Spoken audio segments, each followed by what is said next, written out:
cannot peg paying a creative based on views, likes, comments, shares. It just doesn't work like that, because you're not taking into consideration if it's someone like you go and take photos. You'll have to pay the photographer. You take videos, you'll have to pay the videographer. Or makeup. Your When makeup, I do makeup, your hair, your nails, all those is taken into consideration. Even if you're even going to shoot in a different venue, you're going to have to pay for that venue. So all those things are not looked or taken into consideration most of the times. So you can't come and tell me that if I don't reach those 1 million views, you're not going to pay me. I think contracts which are drafted like that are very malicious. That's just my opinion. And I think you should literally just run away from those contracts. Red flags, yeah? Yeah. Because ideally you've already done the work. Yes, and you've delivered. In principle. You've delivered. You have your deliverables, and you've already delivered according to those deliverables. So they shouldn't come later on and say, "Aya, tujafika 1 million views, we're not going to pay you." That is very selfish.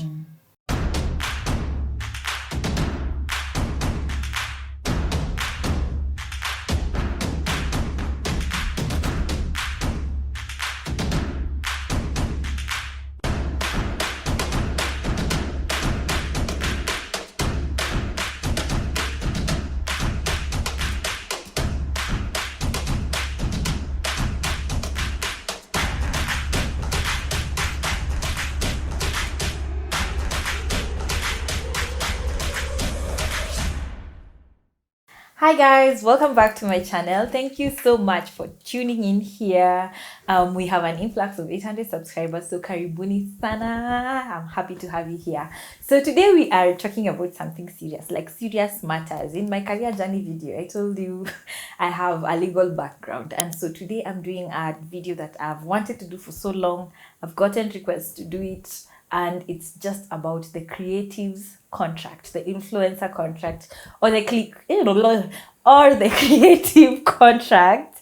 If you're a creative, if you're an influencer, if you're a musician, if you're an artist, if you're a photographer, if you are in the creative space, I believe this video will be of value to you. So make sure you share it with everyone else in your space.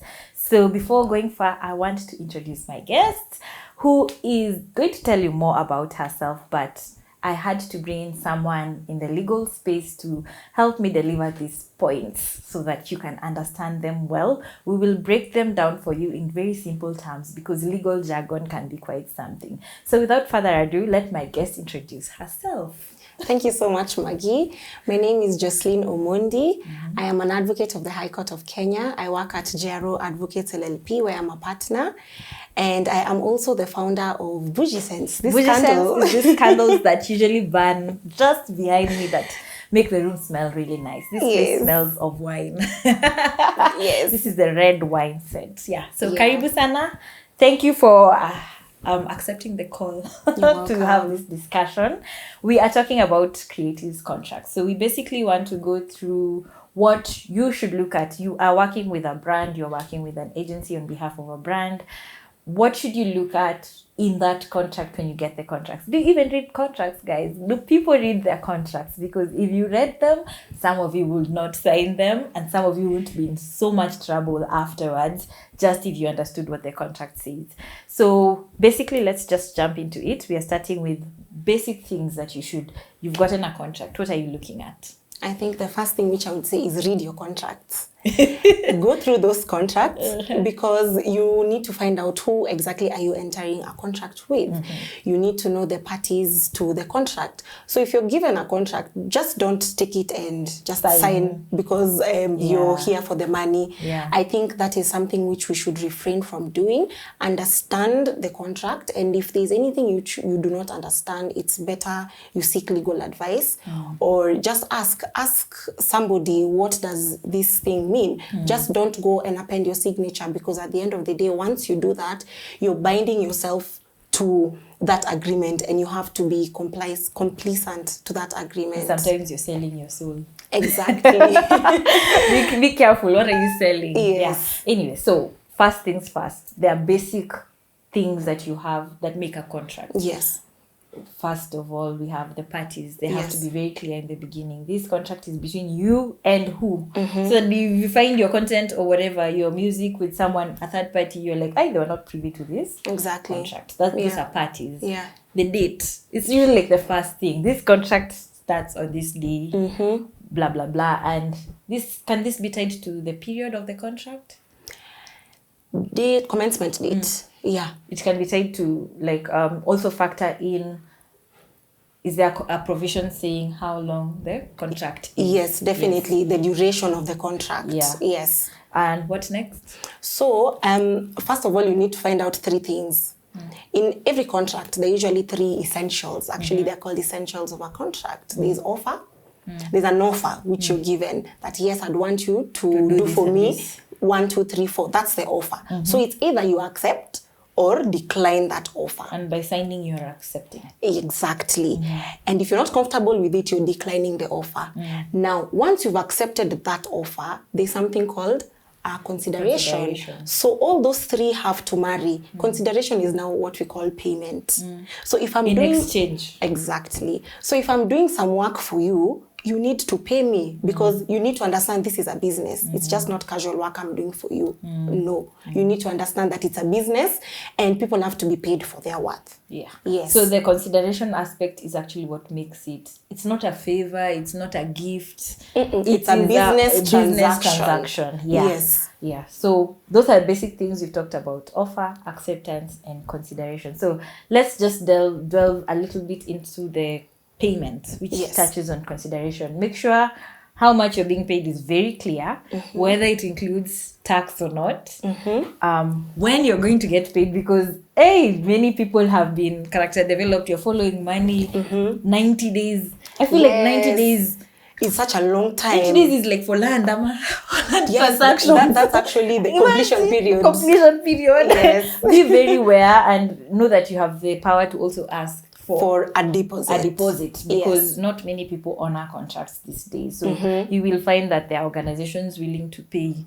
I don't know why there are still organizations not willing to pay a deposit. Which is very wrong. I think once you get that contract, before even you start doing the work, actually the first thing, ask for that contract, because some of these companies or these brands, they would want you to start doing the work, but you haven't even received the contract. They think, would you say they are acting in good faith? There's no good faith over here.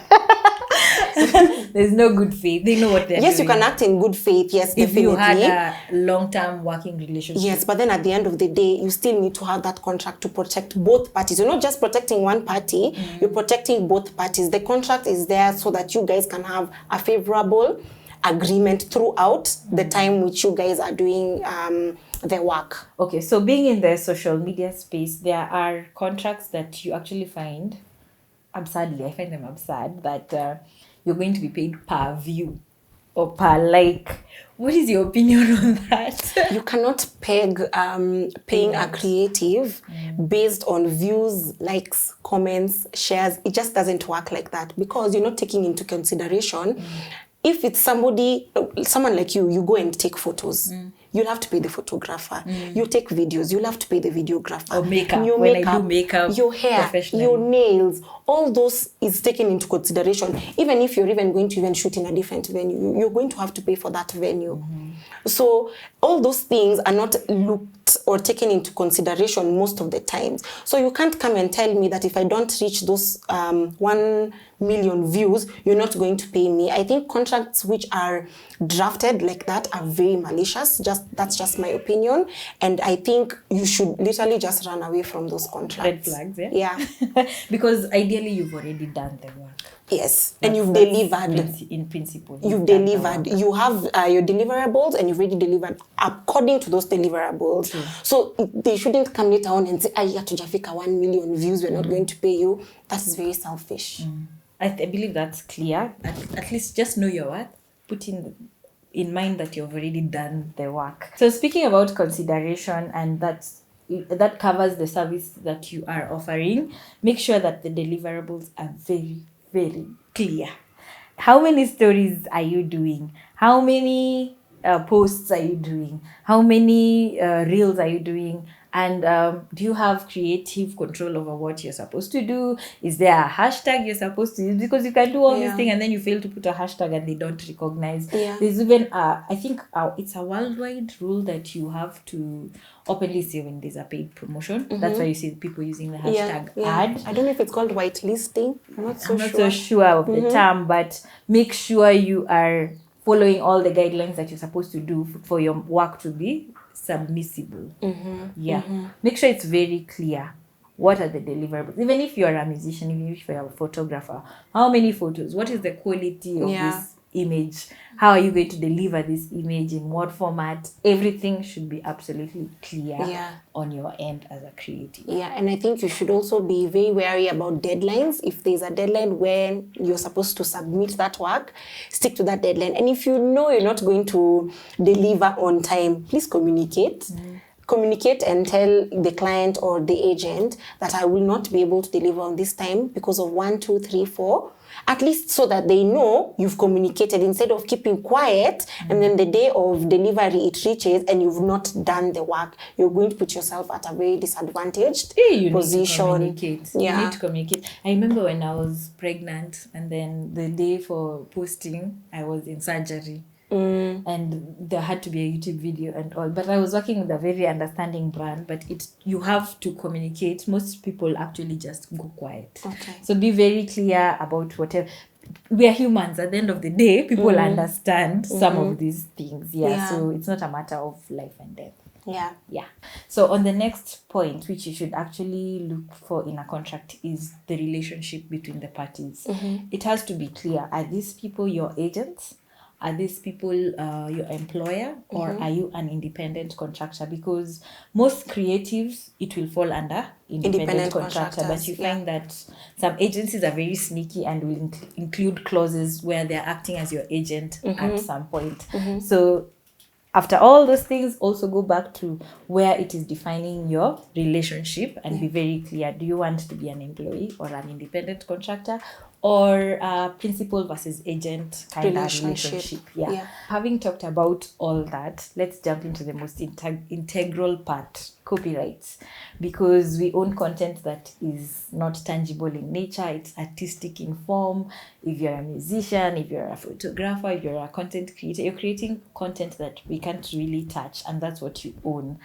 What are those things that we have to consider when it comes to intellectual property rights in a contract, and specifically on ownership and the usage rights?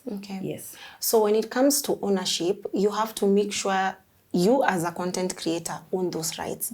It's the best way to go about such agreements, because if at any point you want to assign those rights to somebody else, you're assigning in form of a license.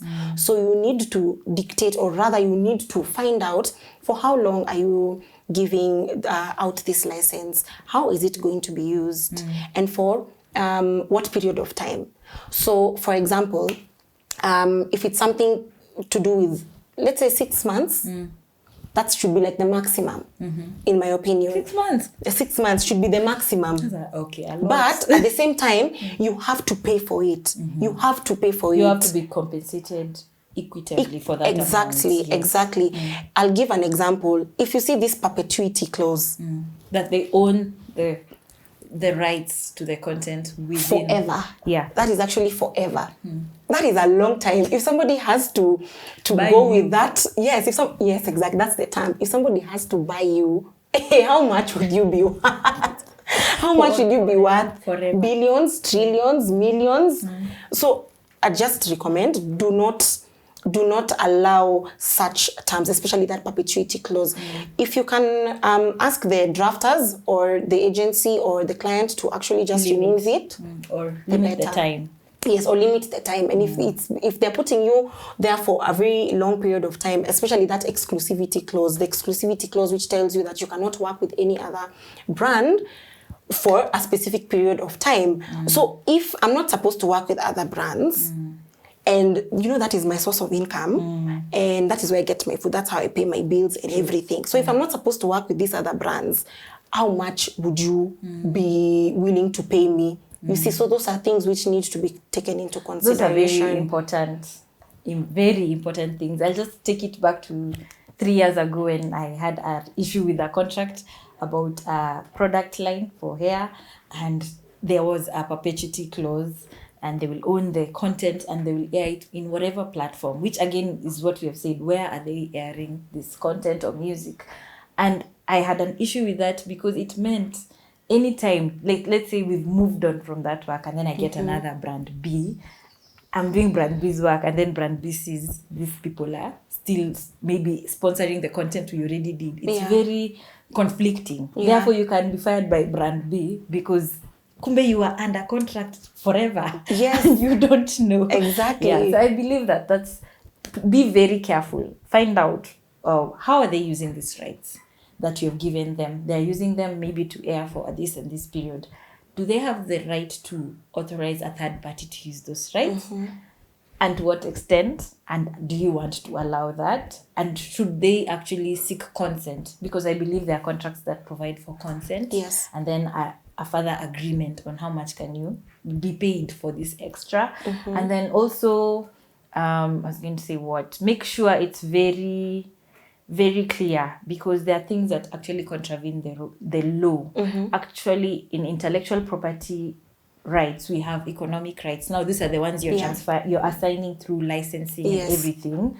I hope I'm using the right term. And then you have the moral rights, those ones that you can claim ownership, that you're saying it's me, that it's my work. Exactly. And those ones under the act should never be transferred. So be very cautious of agencies or contracts actually generally that just take advantage and assign such rights. Yes, or rather, not even assigning, but even if you assign, it's not assigned. Even if you assign, even if you fail to assign, they'll still assign it on your behalf. That is also a red flag. Yes, it's a very big moral rights should not be assigned. Yes, yes, on the moral rights, because if anything happens, ni wewe. I hope we are very clear on that one. We've gone through it very fast, trying to explain in small terms. Yes. Yeah, but I want to use an example. For example, I don't know where it is. That photo. I want to use an example for any photographer watching. So we took this photo right here with my good photographer, Shem. Shem is a photographer. So unfortunately, in these transactions where you're doing a shoot for personal use, and that's a problem, we don't have contracts to say this is the type of engagement I have. So let's say a brand comes and it's a hair brand and they want to use a photo of me on a billboard to promote their things, and because I'm being paid, see, I'm the one on the photo, I'm being paid, I accept that they use this photo on the billboard. Does my photographer Shem have rights to this? Yes. He has rights, because you see, at the end of the day, even if Margie is in this photo over here, yes, we are seeing Margie, but who took the photo? But the argument is I paid Shem. Yeah, even if you paid Shem, but who owns the photo? It does not mean that Margie is in the photo, it is her photo. No, it is the person who took the photo that owns the copyright to that photo. And that is why it is important. That's why I'm saying that's why it's important.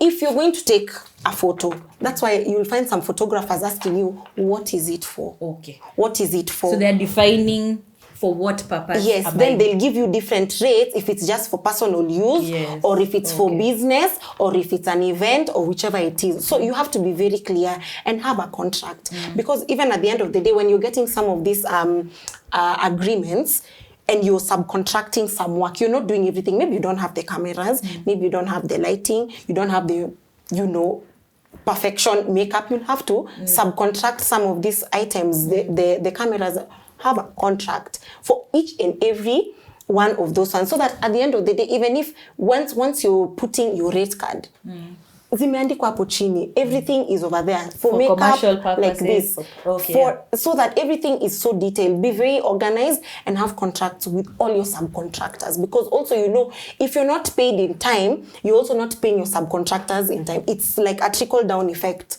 Yeah. Okay. Yeah. I think we've... Also, maybe to add something else, when it comes to usage, you need to find out, where is it being used? Is it print media? Is it digital media? What Do you think TV is under digital? I think TV is under digital, but I think maybe there are some like how let's would we place say, it? can we divide, like there's the traditional digital Yes, and there's the traditional social media, and which is modern. So maybe everyone should be seeking clarification in their contracts what media form they are specific Yes, to. it should be very specific. If it's Yeah. YouTube, right over there it's YouTube. If it's Facebook, if it's going to be used in Facebook, YouTube, Instagram, and if it's stories, reels, whichever it is, Just be very very specific and concise, precise, straight to the point. Don't beat around the bush. Yeah. So finishing that, hoping that everyone has understood what the copyright aspect is, and I hope you will, if you have any question, you can put it in the comments. Yeah. Now, this contract, maybe we have a dispute. Okay. Make sure you're checking for, one, what is the governing law? This contract is bound by which country's law, the jurisdiction. Is it Kenyan laws or is it UK? Because you can be dealing with an international company. brand. Yeah, so make sure you're very clear. And then after that, is it very clear what kind of dispute resolution method you're going to? Most of us are usually stuck because you're just saying you will agree. If there's a dispute, you will sort it amicably. But most of the time, those disputes are not sorted amicably because there's not equality of parties. I don't know if equality in power or something. How would you bargaining power. Yeah, the bargaining power. What would you advise that people have in their dispute resolution mechanisms and generally that? Okay.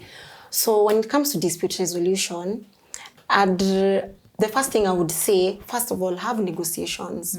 We are human beings because at the end of the day, the drafters of these contracts are human beings. So it's always that you can Yes, talk. human is to error and all those kind of things. So it's not that these contracts are rigid, they cannot be changed. If you've ever been told something like that, those people are lying to you, they just don't want to listen to you. True. Honestly. Because the drafters are human beings. It's not a machine generated. No, you need to stand your ground and say that, no, I think I'm not comfortable with this part over here. Please, can we have an amendment? And when you have an amendment, both parties must sign. And that now comes into renegotiation. If you're negotiating a contract, actually before you even sign a contract, you first negotiate the contract before executing.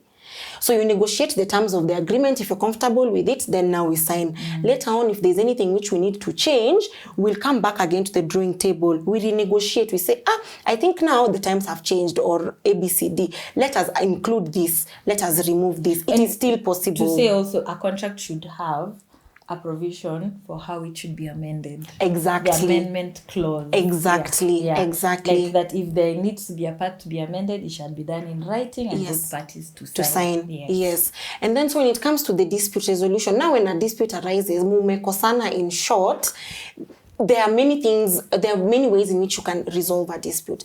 The first one is, you first go and approach, it's between the parties, you go and negotiate.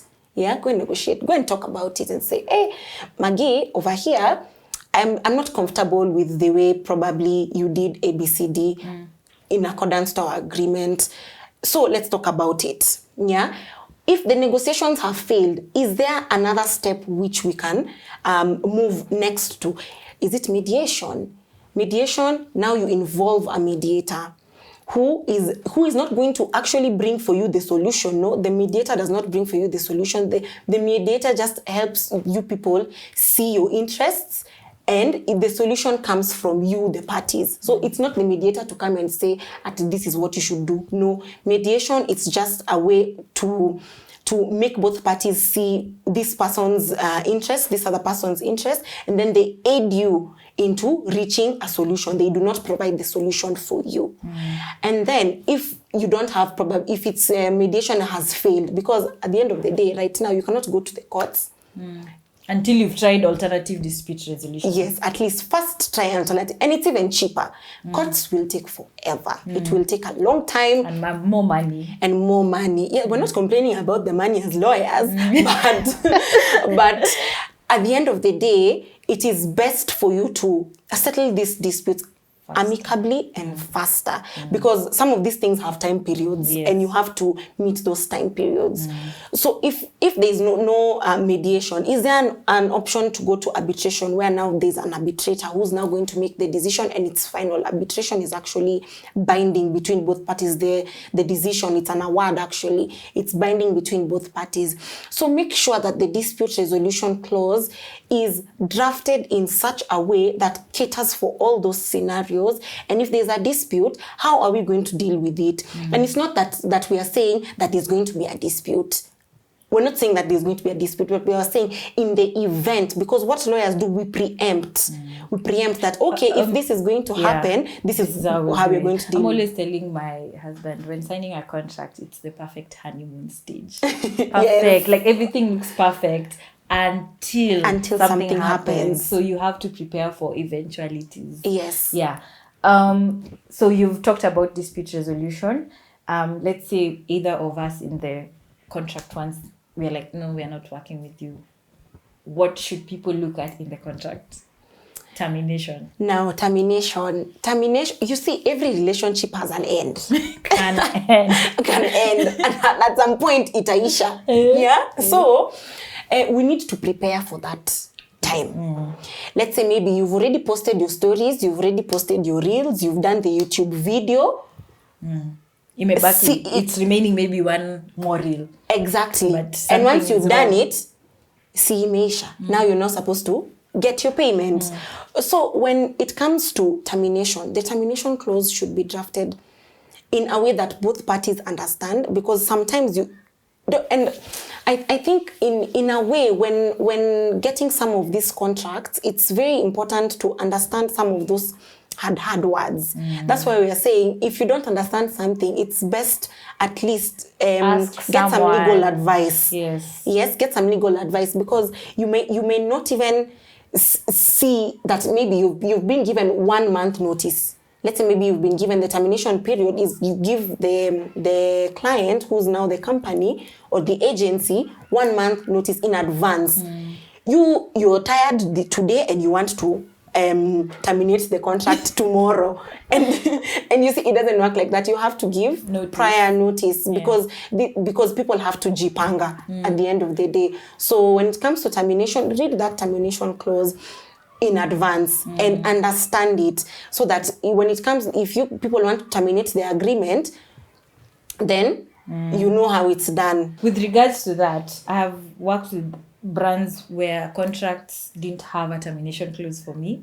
Like I've always found they have a termination clause where they can finish, but me, I don't have. And I've ever sat with one of them and I was like, hey, let's add for myself as well, kindly amend. And they did it actually. So be also very cautious that you have an option out. So just to wind up, make sure your your exit plan is always clear. Make sure your exit plan is always clear in a contract, because things go wrong, just like any other relationship. But I've ever had my contract terminated, not because of something I did, but because of the economic, what do we say? The economic stability or position of the company. And now, which brings me to force majeure clauses, which you'll always find in a contract. What is force majeure? It's an act of God.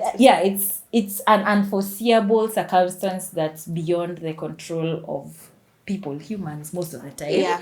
For example, fires. For example, drought. For example, floods.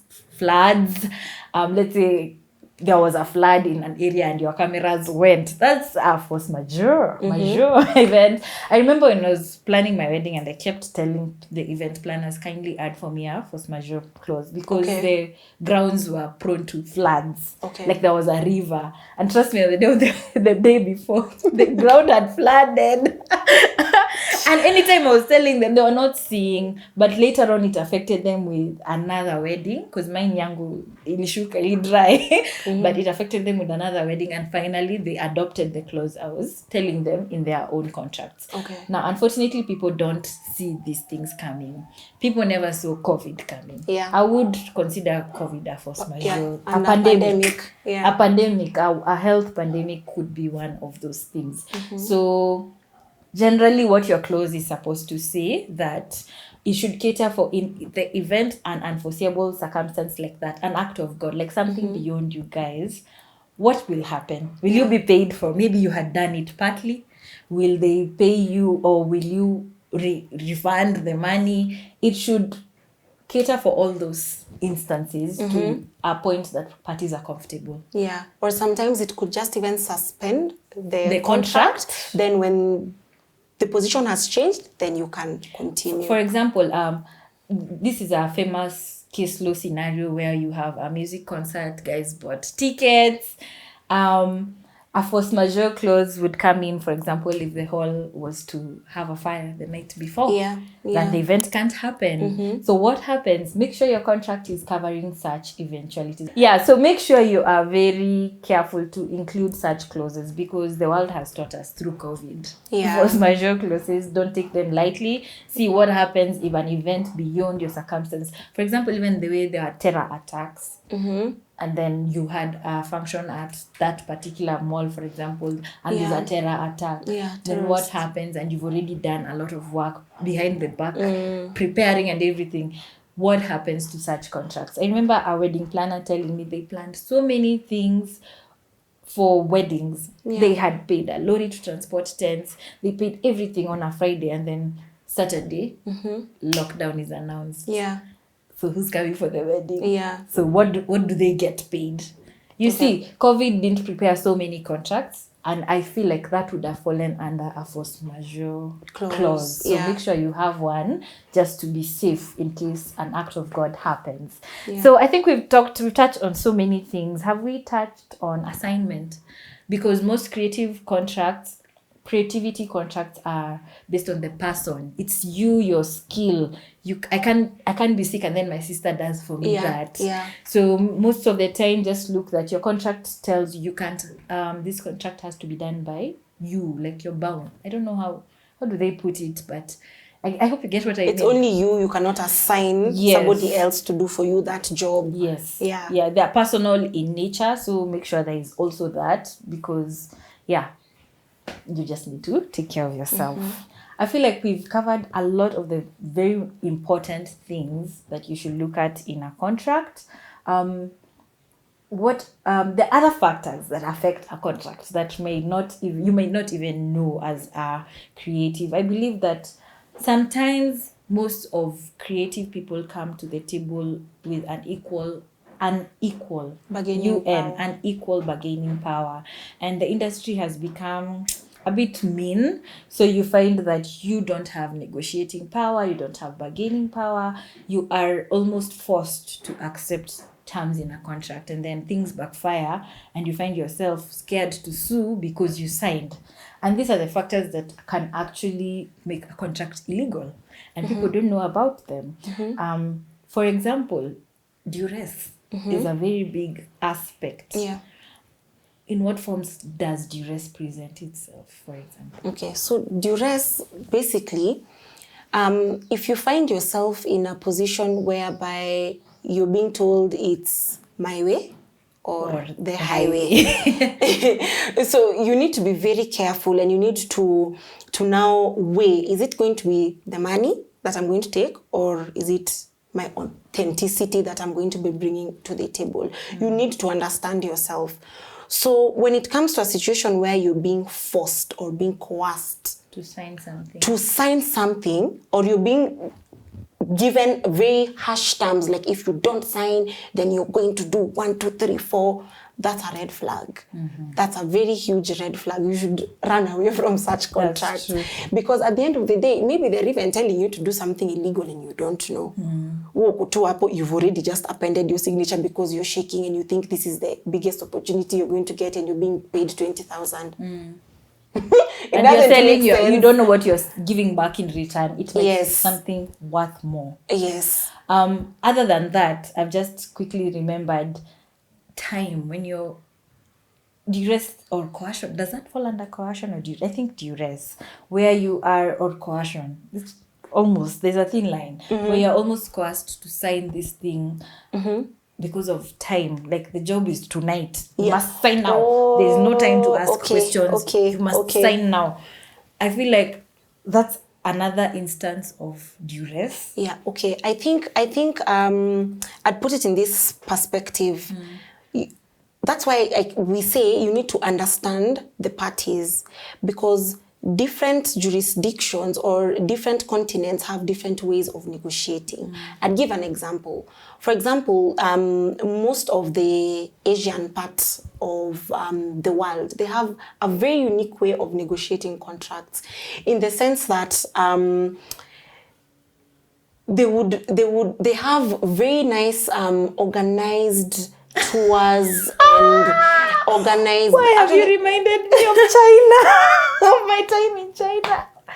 They are good people. They are good people. It's just that you need to understand their culture, because their culture and their business is like more or less the same thing. With them, they want to see a relationship, and most of their business is pegged on trust. So if they can't trust you, they cannot do business with you. Yeah. So you need to understand who are you entering this agreement with. So, and that also will determine how you negotiate with them. Because with the West, it's now totally different. For them, it's about business and that's it. They want to do the business and that's it. Anything further than that, they're really not interested in they're it. not interested. But then you remind me, I don't know, is it conversation we were having with you, like how, for example, Kenya would have found themselves in this bad debt kind of contracts with China, is because how you were treated before you came in, you're welcomed well. Yeah. Then the last minute. Then you've taken for lunch, performances, day 1, day 2, there's like a love relationship going on, and then the last day you're given a contract. What can go wrong? That is why it's so important. Once you've been told about the deal or the engagement, please just ask for that contract first of all. Don't go and do your parties, and then the last minute is now when you're being given the contract and you have a deadline to sign the next day. It won't work for you. You're not going to have a good bargaining power. Now you start your bargaining power at the top. So by the time you're coming over here, you people are in agreement so that this space over here is utilized. Don't leave any room for like the work is supposed to start at this point and your bargaining power starts here. So who's going to lose? You. That's true. Yeah. That's true. I have been in rooms where you are not allowed to even seek opinion on what a clause meant. You're not allowed to discuss with your fellow people who you're working with. And honestly, I think that's toxic. Red flag. I think that you are allowed to consult on what things mean. You are allowed to actually find out what your contract means. And any person you're working with who tells you it's a secret, you can't ask anyone, I feel that's... It's like those bad relationships where you're not supposed to tell your relatives about you're in a relationship because I own you. You get? I feel like it's toxic anyway. But be very careful that you're not under duress to sign a contract. You're not being coerced. You're not being forced in any way. In any way. From my experience, I would say that anyone who wants to work with you will want to work with you because of your worth. Yeah. Sometimes you might find yourself in circumstances where the money is good, yes, but the principles or the ethics are wrong. And you have to choose. I feel like the space right now, people are desperate for jobs to work with probably brands and everything, that you forget your worth, you forget your authenticity, you forget your why. So be very cautious when you are taking a job, that everything ethical behind whatever you're doing serves you and your community as well. Yeah. I think that would be my parting shot. Whoever wants to work with you will work with you for your worth and will give you a listening ear. Yeah. Bargaining power just come to the table knowing your worth. Yes. It's not a favor per se, it's because you put in the work. Yeah. What would be your parting shot? I think my parting shot would be, even before I even got the parting shot, I would like to reiterate on confidentiality. Oh, we didn't talk about confidentiality. Yes, we need to talk about confidentiality. So it's very important that we know that these contracts are very confidential, and especially if you have a lawyer or an advocate, they should be able to maintain that confidentiality. I should not be in a position and go outside over there starting to talk about your contract and everything like that, because I'm bound with confidentiality. At the end of the day, if you talk to somebody else, they're not bound with confidentiality. And there's usually that confidentiality clause over there. When does it start running? Because I feel confidentiality is confused with secrecy, that you should not ask an opinion about this. You should not share this with anyone. If you have a problem, talk to us. When does confidentiality start to operate, and to what extent? I think once you execute that agreement, you're bound by that agreement. So anything relating to that agreement, if you know you're not supposed to talk about it. And most of the time they define what is confidential. Yes. Not everything is confidential. Not everything is confidential, but ideally the terms of the contract is confidential. So we should strive as much as possible to maintain confidentiality. Don't go to an event and you're over there blabbering about the terms of the agreement, and maybe one of your agents is just behind you over there, and you already signed, you'd be fired. I think that's very clear. But it should not be confused with the other one, which most of the time. Yeah, and especially if something is illegal and it's immoral, I think you should speak about it, because it's illegal. At the end of the day, if it's an illegal contract is not binding. Seeking an opinion about a contractual matter is not illegal. It's not illegal. It's not illegal, especially if you haven't even appended your signature. You're seeking an opinion. Yeah. That's not illegal. Yeah. Parting shot? Parting shot, I would say, know your worth, respect yourselves, and if there's anything you do not understand, please ask.